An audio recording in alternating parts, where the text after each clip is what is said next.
संसार का प्राणी इस संसार में भ्रमण करता रहता है।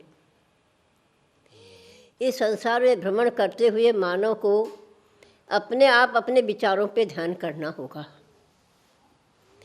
कि जो मैं कर रहा हूँ क्या सही है और क्या गलत है। जब तक इस बात का हम विचार नहीं करेंगे तब तक मानव इस संसार से कभी छूट सकता नहीं है, क्योंकि पाप करते समय हम पापों को दोष न दें, क्यों करने वाले तो हम ही हैं। जिस प्रकार कांटे पर पैर रख जाता है तो हम सोचते हैं इस कांटे का दोष है, ये सामने पड़ा हुआ था मेरे पैर में चुभ गया, लेकिन हमने कभी सोचा कि पैर तो हमने ही रखा है, कांटा बेचारा क्या कर सकता है। कांटों को दोष देने से नहीं, पैर रखने से हमें विचार करना होगा। इसी प्रकार इस संसार में पापों का दोष नहीं है। पाप और पुण्य तो संसार के अंदर क्रियाएं हैं। इसके लिए हमें सोचना होगा कि हमें क्या करना है। पापों को करते हुए हमें सोचना पड़ेगा, विचार करो कि इससे हमें आगे क्या होगा, क्योंकि हमारे आचार्य कहते हैं सुनो गुनो फिर चुनो।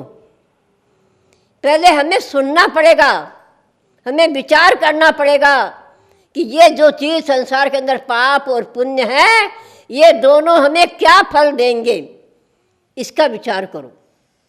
जब हम ये विचार करेंगे तो पहले हम सुन करके सोचेंगे, फिर गुनेंगे कि इसका फल नरक में जा कर के मुझे भोगना होगा।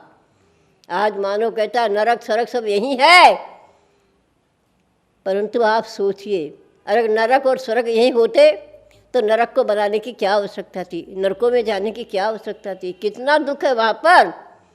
कभी सोचा नरकों में सबसे पहले जन्म का ही दुख है कि जन्मता ही वहाँ का नारकी 36 प्रकार के शस्त्रों पर आकर गिरता है, और वे नोकीले शस्त्र होते हैं, गिरने मात्र से गेंद के समान उछलता है। जिस प्रकार गेंद हाथ से छूट जाती है, एक साथ जमीन पे नहीं रहती, उछलती है, उसी प्रकार से वह नारकी भी वहाँ जा कर के 3 बार उछलता है, उन्हीं शस्त्रों पे गिरता है, और जब लुढ़क करके ज़मीन पे आता है तो ज़मीन भी इतने कांटों वाली होती है कि सारा शरीर छिद जाता है। सैकड़ों बिच्छू यहाँ काटे, उतना दर्द नहीं जितना उस शरीर पृथ्वी को छू करके इतनी वेदना होती है। सोचिए आप, हम जब तक सोचेंगे नहीं, सुनने से भी कुछ नहीं होगा।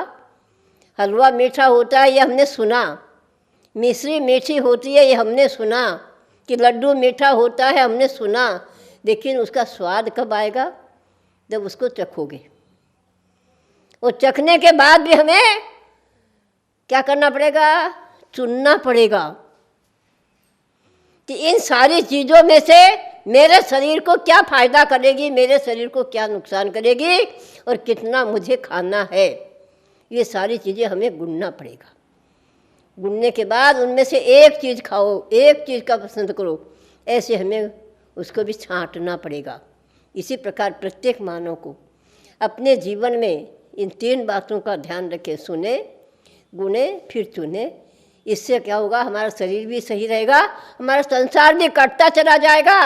नहीं तो संसार अनादिकाल से चला आ रहा है, अनादिकाल से चलता रहेगा, क्योंकि हमारे आचार्य कहते हैं रंग उतरने वाले कपड़े, जिनका रंग उतर जाता है उन कपड़ों को पुनः नहीं पहनते हैं, और मन से उतर गया जो मानव, उसे हम पुनः नहीं मिलते हैं।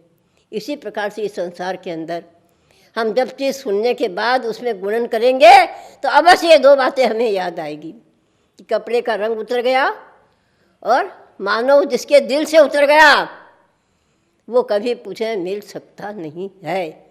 हमारे भाव ही नहीं हो पाते हैं।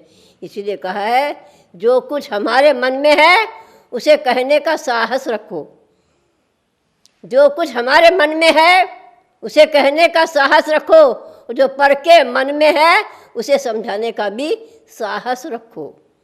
जब तक ये हमारे अंदर नहीं आएगा, साहस शक्ति नहीं आएगी, तब तक तो न कह पाओगे और न उसे समझा पाओगे।